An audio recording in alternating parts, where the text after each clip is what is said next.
perhaps our guest now on the West Her Hotline is asking himself these same questions all the time. Adam Krautwurst, and Bulldog's a big Adam fan. I'm sure he would have been up for it, Adam, if we just arranged it. Yeah, I think you dropped the ball on that, Mike. I mean, you're the middleman. That's right, Adam. You and I are powerless. I mean, it's really up to our boy here to put it together. That's it. This really should be a conversation had off the air. But Adam and I partner on how many teams? 5, maybe 6. I'm doing all the work. Oh boy! This does need to be taken off the air. But you knew that was what you got when you got me as a partner. I did? I don't know if I knew that. But this year I know that. Yeah. Maybe if we'd had an opportunity, didn't we have a golf date that I couldn't make? Wasn't there Adam? You extended an offer, and thank you. That was very courteous of you. And I don't remember why I couldn't make it. Free tomorrow? Other than just not wanting to do anything socially with Mike. I don't know. I couldn't pull it off. But thank you for if we'd done that, maybe the fantasy team would have come together. If we'd gotten golf and a draft next year. Put it on the calendar. There it is. Same day. Adam, I think I know some of this answer, but what kind of year are you having? I'm having a injury-plagued season, just like everybody else. So it's up and down. Last night was, I had some Jamar Chase, but I also had some Kenny Gainwell. So, it's hit and miss. Yeah, that's how that goes. Well, this week, if you had a really good team, there's a pretty good chance it was affected by the injuries with Ibuka going out. Puka Nacua won't play this week. Garrett Wilson was getting home even though the Jets weren't winning. And that's not the entire list. Wide receiver, other guys that weren't as effective have already been ruled out. Calvin Ridley, Terry McLaurin. Again, right? It's a really short week at receiver. Any names come to mind, whether it's those players' perceived replacements, like a Whittington with the Rams or somebody else, where you can maybe survive injuries to top receivers. It's tough at receiver. It's easier at running back when you can kind of just take the backup sometimes. For sure, right? So, yeah, receiver's tough because it's not right. It's not like the one-for-one replacement that you can get for a running back. You know what I've been doing a lot lately is just a lot of leagues have flex positions, and a lot of those I've just been throwing at like a tight end in the flex. If you grab like a Michael Mayer, and he's going to do better, he'll probably do better than Whittington, honestly. So, but if you've got Puka, if you've got Ibuka, there are some options there on the waivers for guys that can kind of come in and hopefully get even like a 15% target share and come in and score some fantasy points for you. But it's really hard when you lose receivers to injury because, earning targets is a skill, and the best ones are on the field, whereas running backs, it's like you don't even have to be good at running back. If you get a bunch of touches and a good old line, you'll be fine. So, I would say scour the waiver wire, try to find some of those receivers. But for flex positions, don't be afraid to throw in a tight end in there, like a Harold Fannin this week or something like that. But yeah, I mean, I like Jacoby Myers a little bit this week. Maybe they showcase him for a trade, maybe to the Buffalo Bills. But yeah, you've got Tutu Atwell. I think he could do something. He's been there a bit. Elick, Amenor. He might be the number one into Tennessee now. He's shown flashes already, so go look for those guys on your waiver wire. The tight end idea is really interesting because with some of these receiver names, you're kind of just hoping for a touchdown, which is what tight end is almost always. You're hoping to get a touchdown. Unfortunately, we used up 4 or 5 tight end touchdowns last night. So right. that's off the table. But yeah, I think you're right. Like that could be an interesting way of looking at it. Fannin in Cleveland and Njoku will miss this game for the Browns. Speaking of tight ends, it sounds like Kittle's back. You just no questions asked, just he goes right back in, or is there hesitation because he's coming back from the injury? No, I'm throwing him right back in. I've been waiting. You've been waiting all this time, and you've seen how much success Tonjes has had over the last 5 weeks or so. He's had some really big games for them. So no, and I think they'll force feed it to him. All the receivers are hurt. So, no, I really like Kittle this week for sure. Rochester's Adam Krautwurst with us on the West Her Hotline. You can check out Adam on the Full-Time Fantasy High Stakes Analyst. He and I do a lot of podcasts and work together. Well, I mentioned Whittington by the way, with the Rams. I kind of like that. Can you give us a quick comment on him? I think he's the Puka replacement. He's not going to be Puka, but Jacksonville gives up tons of passing yards. Yeah, no, he is the Puka replacement. He flashed last preseason. Maybe it was the preseason where Puka ended up hitting big a couple of years ago. But he knows the offense. He's been there. McVay likes him. I mean, Adams is probably going to go crazy against, is it Jacksonville, I think? Yeah, he's probably going to go crazy there. But, yeah, Whittington could certainly get five or six catches. And if you can get that, out of a kind of a desperation play, but a lot of times you'll find, again, I don't want to keep harping on the tight end thing because people do need to throw players into the receiver spots. You got like Mason Taylor, who'll probably get all the targets for the Jets. Kate Otten is another one that's going to get a ton of. You know how I feel about Kate Otten. BDO? BDO. Big Daddy Otten. So, Big Daddy Otten. Oh, my so Lord. He's a guy. Get a room, that you two. I think he's going to crush. I think he's going to crush this week. But Whittington's a guy that, in the fab, we had to put in the fab to get him. If you got him, you're probably starting him, especially if you see a Puka and he's out. Right. Did I see that? Now the name is escaping me. I'm ready to the Raider guy, the big shot Raider guy, Bowers. Brad Bauer. He practiced. I thought I saw it today. Oh, I didn't know that. I haven't Good. hopped on today. That would be great. That would be awesome. Michael Mayer is one of these names if he doesn't play. Yeah, Correct. Exactly. There wasn't any reason that I would have seen a tweet telling us that Mayer practiced. He's not been hurt, right? It had to be Bowers. There's Bowers and a receiver with the Raiders. He had been hurt, but he played last week. Mayer. Yeah, right. So Yeah. I'm 99% sure I saw Bowers practice today. Oh, that would be big. Yeah, and a couple other receivers. Alec Pierce is one, Mike, that I think maybe you and I talked about before. Like, he's a guy, big time, has big time plays, right? Yeah. And so he's coming back off the concussion. Downs and I hurt. think they could certainly feed him. Downs is hurt. The other receiver dropped the ball at the goal line. I think he was inactive last week. So I really like Alec Pierce. Want a deep dive name? Chris Moore. Ooh. Washington in a great matchup. All the cornerbacks, all the DBs are hurt, and they're down McLaurin and Noah Brown. So Luther Burden, there's another one. I think they're going to try to get him a little bit more. DJ Moore's playing this week, but Luther Burden for Chicago could be a guy. right, these are hard times. I mean, you got to dig in. Let's talk Bills here, if you don't mind. Do we have to? I know. Well, I recognize what I want to ask you was probably also a question last year, but like it's 6 weeks in, and I mean they're still a contender. We're talking with fans every day, and a lot of people are kind of ready to give up, it seems. But I don't know. It's too early for that, I think. But again, in terms of fantasy, you can't really start anybody except for Allen and Cook. I mean, I'm talking about receivers. Mm-hmm. Do you think Kincaid has moved up a level where you'd want to start him every week going forward, or is he even a little bit too fragile for that? No, he's a guy definitely. He's a guy like Cook and Kincaid are like the two guys this year that you can really count on to kind of go out there and score when Kincaid's healthy and the Bills are humming. Obviously, when the Bills struggle on offense, you can't really start any of them. Or I mean, you're gonna start them anyways, but they're really tough to kind of get behind. Especially Cook. I mean, again, when he's not scoring 40-yard touchdowns, he's kind of useless. They don't use him in the 2-minute drill. He doesn't get goal line carries. He doesn't get receptions.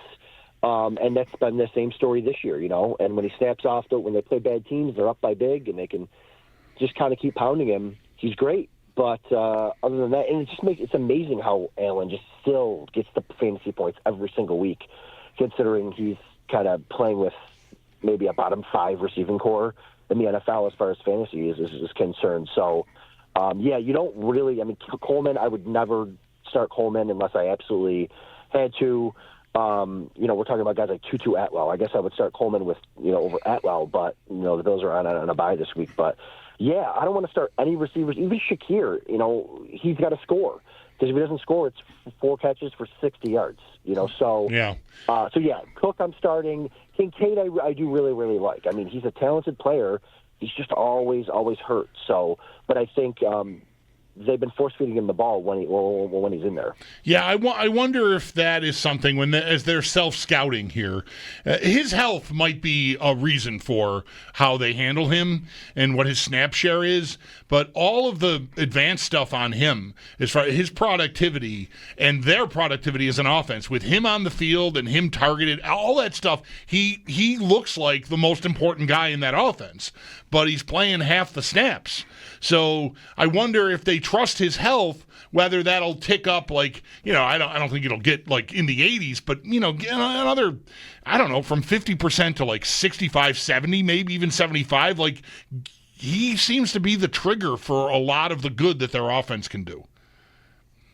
Yeah, and maybe that's something that they change coming out of the bye week. Granted, he's coming off an injury, but maybe they play him more. I think it was 2 weeks ago against the Patriots, he had the third most snaps out of the tight ends or something. It's like, really? Yeah. But yeah, maybe they got to force it in there. Maybe they just got to play him more and be less predictable. Because teams know when he's out there, he's getting the ball because he's barely out there. So maybe they just play him more and use him as a decoy when he's not getting the ball. So Kincaid, Cook, I think are the two keys to this offense moving forward. I'm not. The Bills were 3-2 last year. They're 4-2 now.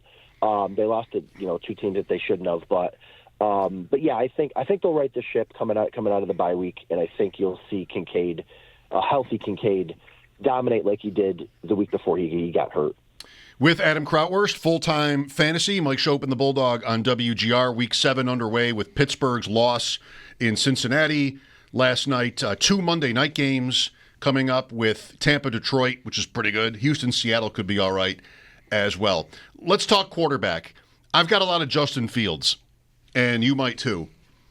And here's Fields in a position at 0-6, where one might wonder if he'll even finish a game. I mean, these kind of things happen, and if they can't beat anybody, look out, right? I mean, the floor could just go away. They have Carolina this week. There are a half dozen or so quarterbacks right in that same range in terms of projections where you might have to decide between Fields and the others. One being Bo Nix or Jackson Dart in the same game, Giants at Denver. Do you have a general thought on Fields? Like, if you have him, maybe have somebody else. Like in normal leagues, you're going to have somebody else probably too. In some of our best ball stuff, you could be like, you just kind of need Justin Fields, which is not a great feeling right now. But Fields versus Dart, Nix, Caleb Williams, maybe another, Daniel Jones, maybe another. There's a cluster of players there where you could find yourself making a really tough decision. Yeah, Fields is so scary, right? Because he could be 30, he could be 3. And the thing that stinks this week is this could have really been a get-right game for him. Carolina is a pass-funnel defense, meaning they don't allow many rush yards at all. They might be the best run defense in football, but they allow a ton of receiving yards. And, of course, Garrett Wilson's hurt, so this could have been, a really big week for Fields and Wilson. And so you're really hoping for 80 yards rushing and a score for Fields, and who knows? That's not easy to do. So it really depends. Like, I've got a lot of Matt Stafford, Justin Fields teams, and I think it just depends on, hey, do I need that 30-point week? Or, like, looking at the projection of what the team I'm playing against, am I projected to win? What does his team look like? Do I want the safer bet in Stafford, although now Puka's out? Or do I want, Fields, am I okay getting 7 from my quarterback? And for Fields owners, if you have the bench space, I might consider picking up to Tyrod Taylor because, again, it's like a Joe Flacco thing. Like you get kind of an older, experienced guy in there that can just knows the offense and can just keep the offense on the field and keep the ball moving. I think it wouldn't hurt to pick up a Tyrod Taylor because he's kind of Justin Fields light with the rushing too. So, but this week, I was really heavy on Aaron Rodgers this week actually. He had a great game last night, but if you think you need a huge spike week from your quarterback, I'm starting Fields. If not, you could play a little safer. I'm going with the Staffords, the Trevor Lawrences. Jackson Dart, I'm off of this week. I think that Denver's a really good defense, and he relies a lot on his rushing, and they don't have a lot of weapons there, so I could see a really bad game coming from Jackson Dart. What about Stroud at Seattle? Yeah, Stroud's a great one. He's coming off a bye. His weapons are healthy though, so Okay. Stroud over Fields. Again, Stroud is a guy that I would kind of put in that mix of safety over the upside of Fields. But at Seattle's such a tough place to play. But I like kind of Christian Kirk. He's another one in that receiver range to kind of come in and get maybe 6 or 7 catches because he's back.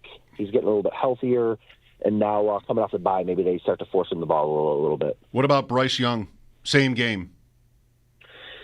Oh man, I'm a big Tet McMillan guy. They get Jalen Coker back this week, I think. Yes. And Coker had a great preseason for them. I like him. I like him. He does have the rushing upside too. I would start Bryce Young over Justin Fields. It's just the run defense for Carolina is so good. I could see another performance like he had against Denver, where it's like if he's not rushing for 80 yards, he might be benched by like halftime. How about Penix at San Francisco? I like Penix. Okay. I got Penix in my top 15 this week. They're Really? humming. They had a weird game against, was it Carolina? We lost like 30-0. Yeah. But other than that, like he looks the part. He's getting the ball to the guys. I think they're getting the receiver. I'm losing my Darnell Mooney, maybe. Yes, I think they're getting Mooney back. So you got he's got a lot of weapons there. Jake Matthews is hurt though. I think they're left tackle, so that could be interesting. But Penix looks good. He looks the part, and ride that hot hand. I got to find a guy that Adam would play Fields over. Wentz. What about Wentz? Yes, Fields over Fields over Wentz in a revenge game. Yep. Okay. Yeah, I would start Fields. I would start Fields over Dart, over Rattler, over Tua, Gabriel. Wentz, Gabriel, Brissett. I'd start him over. I would have started him over Joe Flacco, but I would have been wrong there. So We don't know that yet. That's right. Cam Ward. Oh yeah, so over Cam Ward. All right. There are some. Good. Circling all the way back to receiver injuries, Mike Evans didn't practice today, but the word is that that's okay. It was like part of the plan. They play Monday night, and I think it's tracking like he's going to be back. Is that right? Cool. That's what I'm hearing. For Big Daddy Otten's sake, I hope it's not the case. I hope he sits another week and we can roll Otten out there. But yeah, setting lineups too. It's just with Thursday night games and Sunday morning games and 2 Monday night games, you have to make decisions that like you don't want to make on like a Thursday because you just don't know with Monday night games if they're going to play or not. So generally, it takes me back to like the COVID years where you're just like, hey, if a guy's active on Thursday night, I'm playing him because I know he doesn't have COVID. So it's like you're leaning towards the guys that are, like we had a Gainwell. Like, is it Gainwell or is it some guy that's questionable for Monday night? Like, I can't wait. I have to decide now. So it's been tough this year. So much of it is just like the psychology, the psychological effects of this. Like, in a vacuum, you don't want to start a Gainwell over. Well, some of our options, we had this yesterday, but I'm like you, like I push for it. But then when it busts, you feel like a chump. I mean, that's just like, why did we do that? But yeah, for sure. If you don't get that sudden injury or something on Sunday, you're going to feel real dumb. Like with Survivor, Bulldog and I play in these Survivor pools, and I mean, I'm usually bad at it. And I just want to pick the team that I'll feel the least bad about if I'm wrong.